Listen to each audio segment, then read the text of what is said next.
Hampshire pressed on with the bat between the rain to give themselves a good chance of defeating promotion-chasing rivals Kent on the last day of their LV County Championship match in Canterbury.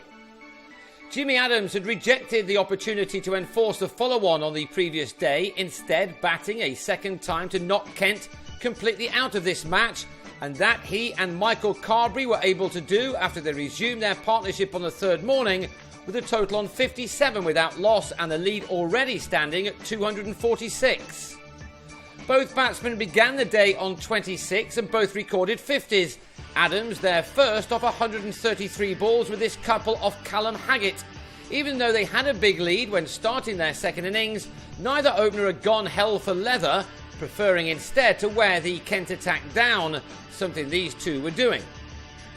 Carberry was at his half-century off the same amount of deliveries, reaching it with a pulled six off Adam Riley, which added to the 13 fours that he and his partner had found in their partnership, which was now well into three figures. Indeed, the lead was now into the 300s.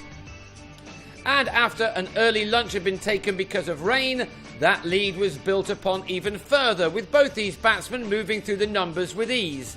Adams would have been hoping that scoreboard pressure and the chance to bowl last on a fourth-day pitch was going to work out for his team, who were now surely the only ones that could win this important contest, one made even more so by Worcestershire's surprise defeat at the hands of Gloucestershire.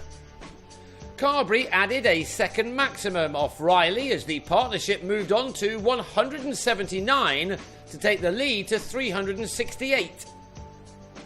He then tried to go big again off Riley, this time over long off, but found Ben Harmison in the deep as the batsman departed for 81, Kent finally having something to celebrate after going more than 3.5 hours without a wicket.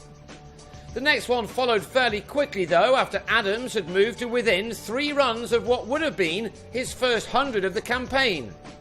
Alas for him, he was denied that as he yorked himself to be bowled by Riley on 97, with a total now on 196 for 2. The lead was soon above 400, but Adams showed no signs of calling the innings off, instead allowing both Will Smith and James Vince to play some shots, although their progress was halted by another rain shower, which meant an early tea.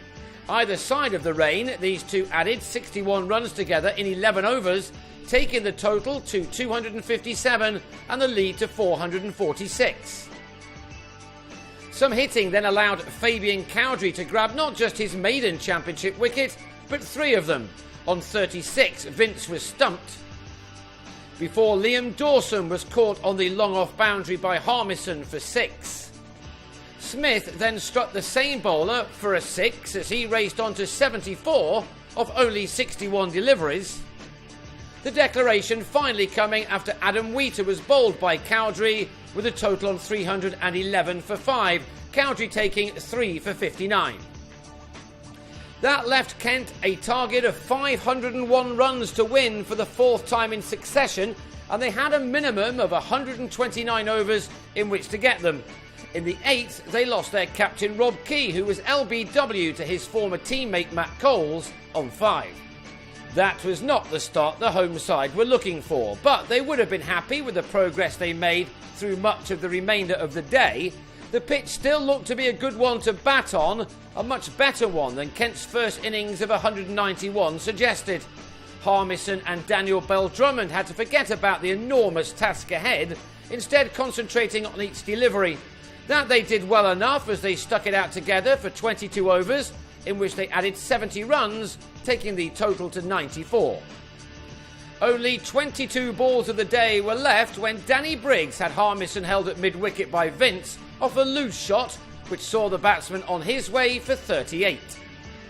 And the day ended in controversy, with Coles and those behind the stumps convinced that night watchman Riley had tickled this ball to Wheater. The umpire thought otherwise. And that meant that Kent will go into the final day on 95 for 2, with Bell-Drummond still there on 43 after 2 hours of batting.